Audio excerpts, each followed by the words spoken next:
ठीक है, हर कोई इस मीटिंग को ढांसू बनाने के लिए तैयार है। हम आज atomic habits by James clear को डाइव करने वाले हैं और मैं आपको बता दूं, ये कोई टिपिकल सेल्फ हेल्प बुक नहीं मुझे है। बिल्कुल भी आइडिया नहीं हम है। यहाँ गेम चेंजिंग स्ट्रेटजीज की बात कर रहे हैं लोगों, जो आपकी प्रेजेंटेशन को पूरी तरह से काबू में करने में मदद करेगी। और आपने पहले ही किताब से कुछ अंश साझा किए हैं, तो चलो उन पे बात करते हैं और उन चीजों को खोजते हैं जो आपको एक किनारा देंगी। सोचो, आपने कितनी बार कहा है कल से शुरू करूंगा, या मुझे बस और विल पावर चाहिए। हमेशा ही सही कह रहे इस हो। बार हम उस सोच को बदल रहे हैं, क्योंकि एटॉमिक हैबिट्स छोटे बदलावों बड़े परिणामों के बारे में है। और सबसे अच्छी बात यह है कि यह विज्ञान द्वारा समर्थित है। हाँ, बात करें तो क्लियर का अपना अनुभव यह दिखाने का एक बेहतरीन उदाहरण है कि ये छोटे बदलाव कितने शक्तिशाली हो सकते हैं। या सही है, 8 महीने बाद वह फिर से गाड़ी चला मुझे लगता है सके। कि इसे कल्पना करना मुश्किल है। कल्पना करो, एक सीधी लाइन में चलना सीखने की कितनी लगन चाहिए। हाँ, छोटे से शुरू करने की बातें करो। लेकिन बात यह है कि उसने उन छोटे कदमों का इस्तेमाल करके अपनी जिंदगी को फिर से बनाया। सच में। और यही बात मुझे उसकी अप्रोच में सबसे दिलचस्प लगती है। वह सिर्फ आदतों के बारे में उपदेश नहीं देता, बल्कि उनके पीछे का विज्ञान इस तरह से समझाता है कि जिसे कोई भी समझ सकता है और वास्तव में उपयोग कर सकता है। जैसे वह कह रहा हो, ठीक है, यह है कि आपका दिमाग अभी कैसे काम कर रहा है, चलो इसके साथ काम करते हैं, इसके खिलाफ नहीं। अच्छा, तो ये वास्तव में कैसे काम करता है? हम एक मीटिंग को लेकर पूरी तरह से परेशान होने से लेकर खुद को आत्मविश्वास से भरपूर महसूस कैसे कर सकते हैं?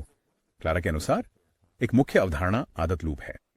ये एक 4 चरणीय प्रक्रिया है जो मूल रूप से हर आदत को नियंत्रित करती है। ठीक है। और एक बार जब आप इस लूप को समझ लेते हैं, तो ये आपके दिमाग के चीट कोड्स की तरह होता है। कोड्स? ठीक है, आपने मेरे ध्यान खींच लिया है, मुझे इसके बारे में समझाइए। ये सब एक संकेत से शुरू होता है।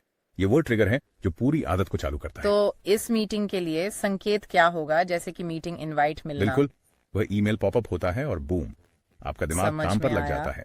इसके बाद लालसा आती है, जो वास्तव में आदत के पीछे की प्रेरणा का सिर्फ एक शानदार शब्द है। तो क्या ये ऐसा है कि ओ नहीं, मेरे पास करने के लिए बहुत कुछ है? ये हो सकता है, या शायद ये अधिक ऐसा है कि मैं इस मीटिंग में सभी को प्रभावित करना चाहता हूँ, या फिर कृपया मेरी प्रस्तुति के दौरान मैं पूरी तरह जम ना जाऊं। मुद्दा यह है कि आपकी क्रियाओं के पीछे कोई ना कोई भावना होती है। मुझे ऐसा महसूस क्रेविंग के होता है। बाद आपको प्रतिक्रिया मिलती है। यही असल आदत है। आप वही काम करते हैं जिसे आप आदत बनाना चाहते हैं। हमारी बैठक के लिए ये कुछ भी हो सकता है, जैसे एजेंडा बनाना, अपनी प्रस्तुति का अभ्यास करना, या परफेक्ट आउटफिट चुनना। बिल्कुल, और अंत में आपको इनाम मिलता है।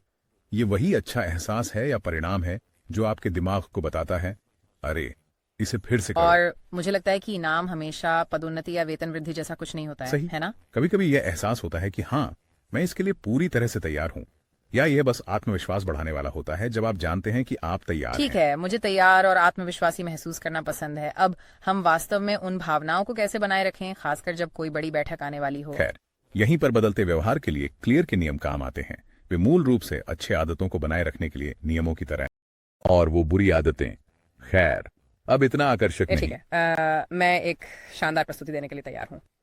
चलिए सुनते हैं। ठीक है, तो हमने इस आदत चक्र को देख लिया है। संकेत, लालसा, प्रतिक्रिया, इनाम, यही हमारी आदतों के बनने का ब्लूप्रिंट हाँ, है। ये बिल्कुल नींव रखने जैसा और है। हम आपके इस पार्टी मीटिंग को एक अध्ययन के रूप में उपयोग कर रहे हैं, ताकि यह देख सकें कि यह वास्तविक जीवन में कैसे काम सही करता है, क्योंकि फिर ये केवल सिद्धांत नहीं रह जाता। बिल्कुल। अब बात करते हैं उन व्यवहार परिवर्तन के नियमों की।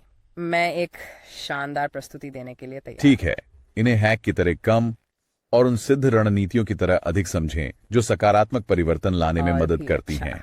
तो पहला नियम यह है कि उस वांछित आदत को स्पष्ट बनाएं। ठीक है, मतलब बस इसे बहुत स्पष्ट रूप से प्रस्तुत हाँ, करना। जैसे कितनी बार आपने कहा है, मैं स्वस्थ खाऊंगा या मैं अधिक उत्पादक रहूंगा, लेकिन फिर कुछ भी वास्तव में नहीं बदलता। हर बार। फ्लेयर का कहना है कि हमें उस आदत के संकेत को बहुत स्पष्ट बनाना होगा जो हम चाहते हैं, ताकि हम वास्तव में उसे करने की अधिक संभावना हो। तो बस ये आशा नहीं बजाय कि मुझे जादुई रूप से नहीं प्रस्तुति का अभ्यास में करेगा, मुझे सुनना होगा कि जिससे जो है बिल्कुल सही। तो आपकी प्रस्तुति स्लाइड्स आपके डेस्कटॉप के किसी फोल्डर में छिपी होने के बजाय उन्हें अपनी स्क्रीन के केंद्र में खींचें। इसे पहली चीज बनाएं जो आप देखते हैं, ठीक है। या एक मुख्य स्लाइड प्रिंट करें और इसे अपने बाथरूम के दर्पण पर चिपका दें। मुझे नहीं पता, कुछ नया सोचें। ठीक है, ये मेरे फोन पर एक रिमाइंडर भेजने से कहीं अधिक प्रभावी है। ये मेरे परिवेश का हिस्सा बनाने जैसा है। सही, ये सब उस दृश्य संकेत के बारे में है। आगे क्या है? सुनाते हैं। दूसरा नियम यह है कि इसे आकर्षक बनाना। मनुष्य उन चीजों की ओर आकर्षित होते हैं जो मजेदार या आनंददायक लगती हैं। ये बस हमारी संरचना है। ठीक है, लेकिन बैठक के लिए तैयारी करने के साथ ही कैसे काम करता है? ये दुनिया की सबसे रोमांचक चीज नहीं है। सच है, लेकिन अगर आप अपना नजरिया थोड़ा बदल दें तो अगर इसे बोझ के रूप में देखने के बजाय आप इसे अपने सहकर्मियों के साथ जुड़ने का मौका समझें, अपनी अद्भुत प्रस्तुति कौशल दिखाने का अवसर। ठीक है, मैं समझ गया कि आपका क्या मतलब है। यह है उन हिस्सों को ढूंढने के बारे में है जो आपको उत्साहित करते हैं। बिल्कुल सही। और ये छोटी चीजें भी हो सकती हैं। शायद आप ब्रेनस्टॉर्मिंग के दौरान अपने पसंदीदा कॉफी का आनंद लेते हैं या खुद को प्रस्तुति में चमकते हुए और सभी को प्रभावित करते हुए कल्पना करते हैं। मुझे ये बस पसंद उन है। सकारात्मक भावनाओं को उस प्रक्रिया से जोड़ने के बारे में है। तुम्हें पता है, इससे मुझे उस किताब की कहानी याद आ गई जिसमें पोलगर बहनों का जिक्र है और कैसे उनके पिता ने शतरंज को उनके पूरे जीवन का हिस्सा बना ओह दिया। हाँ, अच्छा वह उदाहरण केवल है। खेल नहीं खेल रहे थे बल्कि हर चीज के इर्द गिर्द भी था। बिल्कुल। ये दिखाता है कि किसी चीज को आकर्षक बनाकर आप किसी साधारण चीज को भी अपने जुनून की चीज बना सकते हैं। मुझे पसंद आया। अच्छा, तीसरा नियम क्या है? इसे आसान बनाना। ये सारा मसला घर्षण को कम करने का है। अपनी आदत को जितना संभव हो उतना आसान बनाना तो है। कोई बहाने नहीं। सही है। बिल्कुल। सोचो कि तुम अपनी प्रेजेंटेशन के लिए उत्साहित हो, लेकिन तुम्हारा लैपटॉप बंद है, तुम्हारे नोट्स इधर उधर बिखरे हैं, प्रोजेक्टर के लिए सही अडेप्टर नहीं मिल रहा। सबसे बुरा। और अचानक नेटफ्लिक्स बहुत अच्छा लगने लगा। बिल्कुल। और हम यही तो बचना चाहते हैं। पहले से सोचो, बाधाओं को दूर करो ताकि तुम्हें काम करने से कोई न रोक सके। मेरे लैपटॉप के साथ रात पहले अपने नोट्स व्यवस्थित करना एक तकनीकी अब जांच तुम करना। समझ रहे हो, ये छोटी चीजें ही हैं जो बहुत फर्क डालती ये हैं। शानदार है। ठीक है, तो हम इसे स्पष्ट, आकर्षक और आसान बना रहे हैं, लेकिन बुरी आदतों को तोड़ने के बारे में क्या? उन्हें बदलना हमेशा इतना कठिन होता यहीं है। पे हमारा चौथा नियम आता है, इसे असंतोषजनक बनाना। बुनियादी तौर पर हमें उन बुरी आदतों को हमारे दिमाग के लिए कम आकर्षक ठीक बनाना है। है, लेकिन कैसे? टाल मटोल करना मेरी सुपर पावर है। ये कठिन है। एक स्पष्ट बात जो बताई जाती है वो है प्रलोभन संयोजन। मूल रूप से आप कुछ ऐसा जो आपको पसंद है उससे कुछ ऐसा जोड़ें जिससे आप बच रहे हैं। ठीक है, मुझे ये अच्छा लग रहा है। मुझे एक उदाहरण मान दें। लीजिए आपको एक खास पॉडकास्ट सुनना बहुत पसंद है, लेकिन आप अपनी डेस्क साफ करने से नफरत करते हैं, तो आप खुद को उसी समय पॉडकास्ट सुनने की अनुमति दें जब आप सफाई कर रहे हो। ओह, ये अच्छा है। अचानक सफाई इतनी बुरी नहीं लगती क्योंकि आपके पास उससे जुड़ा इनाम है। ठीक है, तो शायद मैं सिर्फ अपने सहकर्मी के साथ वो शानदार लंच तभी कर सकता हूँ जब मैं अपनी प्रस्तुतिकरण की प्रैक्टिस ठीक करूँ। है, तुम समझ रहे हो। और जानते हो, कभी कभी बाहरी मदद लेना भी मदद। जैसे अपने दोस्त को अपने लक्ष्य के बारे में बताओ और उनसे कहो कि मुझे जिम्मेदार ठहराए। ये किसी जिम के साथी के साथ वर्कआउट करने जैसा है। जब कोई आपको उत्साहित करने के लिए या हल्का सा पुश देने के लिए होता है तो ये बड़ा फर्क ला सकता है। ये सब बहुत समझ में आ रहा है। हमने आदतों का लूप, व्यवहार परिवर्तन के 4 कानूनों को कवर किया है, लेकिन मुझे लगता है कि हम यहाँ सिर्फ सतह को छू रहे हैं। आप सही कह रहे हैं। इसे और गहराई में जाने की जरूरत है और ये सब आदतों को बनाने से आगे जाकर असल में निपुणता हासिल करने के बारे में है। ठीक है, तो हम वापस आ गए हैं और हमने बहुत सारी बातें की हैं, लेकिन मैं वास्तव में इस निपुणता के विचार के बारे में उत्सुक हूँ। ऐसा लगता है हम सिर्फ अपनी टू डू लिस्ट को चेक करने से आगे बढ़ रहे हैं। बिल्कुल। और यहाँ पर एटॉमिक हैबिट्स सचमुच दिलचस्प हो जाती हैं।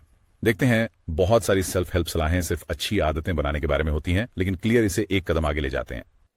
वे कहते हैं कि असली निपुणता, वो फीलिंग जिसमें आप सीमाओं को पार करते हैं, उस संतुलन बिंदु को ढूंढते हैं जहां आप बोर या ओवरवेलमेंड नहीं होते। बिल्कुल, गोल्डीलॉक्स नियम, न ज्यादा कठिन न ज्यादा बिल्कुल आसान। सही। ये तो समझ आता है ना? अगर इस बैठक की तैयारी करना बोरिंग और दोहराव भरा लगता है तो आप रुचि खो देंगे। हाँ, सही है। लेकिन अगर आप सब कुछ अंतिम क्षण में ठूंसने की कोशिश करते हैं तो आप सिर्फ तनाव में आ जाएंगे। चाबी है उस संतुलन को पाना, वह चुनौती जो आपको प्रेरित रखे। ठीक है, लेकिन हम वास्तव में ऐसा कैसे करते हैं? जैसे ये कहना आसान है कि सही चुनौती खोजो, लेकिन डेडलाइंस और सब कुछ के साथ हम ये कैसे सुनिश्चित करें कि हम बस अलसाए या परेशान तो नहीं हो रहे तो हैं? क्लियर उस पर ध्यान केंद्रित करने की बात करते हैं जिसे वे प्रोसेस गोल्स कहते हैं, न कि सिर्फ आउटकम गोल्स पर। ओह, ठीक है, मुझे एक उदाहरण चाहिए। फर्क क्या है? मान लीजिए आपका आउटकम गोल है कि आप अभी तक का सबसे अच्छा प्रेजेंटेशन दें और सब आपको खड़े होकर तालियां बजाएं। हाँ, सुनने में ठीक है। शानदार लगता है, लेकिन उस दिन ऑडियंस कैसे प्रतिक्रिया करती है ये आप कंट्रोल नहीं कर सकते। बिल्कुल सही। तो उस शानदार स्वागत का यही हाल सही है, लेकिन एक प्रक्रिया लक्ष्य कुछ ऐसा होगा जैसे कि मैं अपनी प्रस्तुति पर रोज 20 मिनट अभ्यास करूंगा, अपने प्रस्तुति कौशल और समय पर ध्यान दूंगा। ये कुछ ऐसा है जिसे आप नियंत्रित कर सकते हैं, और जब आप उन नियमित क्रियाओं पर ध्यान केंद्रित करते हैं, एल्फ, कुछ नया सीखना, यहाँ तक ये कि सभी रिश्ते। छोटे परमाणु बदलावों से शुरू होता है। बिल्कुल सही। बंद करने से पहले हमारे श्रोताओं के लिए कोई अंतिम विचार, जैसे वे अपने बड़े मीटिंग की तैयारी कर रहे हैं या किसी भी चुनौती का सामना कर रहे हैं। आप जानते हैं, हमने पहले इस बारे में बात की थी, लेकिन क्लियर पहचान आधारित आदतों के महत्व के बारे में चर्चा करते हैं। ओह, हाँ। केवल अपने कार्यों को बदलना पर्याप्त नहीं है, आपको अपने विश्वासों को बदलना होगा। आपको विश्वास करना होगा कि आप कौन हैं। तो इसके बजाय, ये कहने के बजाय कि मैं एक अद्भुत प्रस्तुति देना चाहता हूँ, ये कहना अधिक प्रभावी है कि मैं एक आत्मविश्वासी और आकर्षक वक्ता हूँ। बिल्कुल। जब आपके कार्य आपकी पहचान से मेल खाते हैं तभी असली जादू होता नो, है। मुझे ये पसंद है, मिस किटी।